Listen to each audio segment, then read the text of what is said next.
ఒక అడవిలో ఒక పెద్ద ఏనుగు ఉండేది. అది చాలా బలంగా ఉండడంతో చిన్న జంతువుల్ని ఎప్పుడూ ఆటపట్టించేది.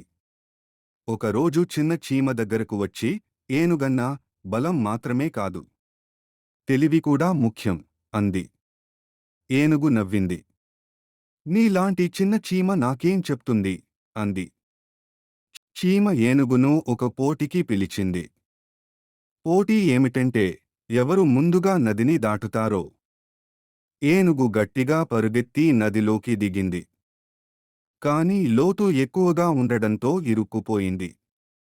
చీమ మాత్రం ఒక చిన్న ఆకు మీద ఎక్కి నీటిలో తేలుతూ సులభంగా దాటిపోయింది. ఏనుగు లజ్జతో తల వంచింది. నన్ను క్షమించు చీమా, అంది. చీమ నవ్వుతూ చెప్పింది, పరిమాణం కాదు, పరిష్కారం ముఖ్యం, అంది. అప్పటినుంచి ఆ అడవిలో అందరూ కలిసి మెలిసి ఉండేవారు. ఇందులో నీతి ఏమిటి అంటే కొన్నిసార్లు మన బలం కంటే తెలివి ముఖ్యం.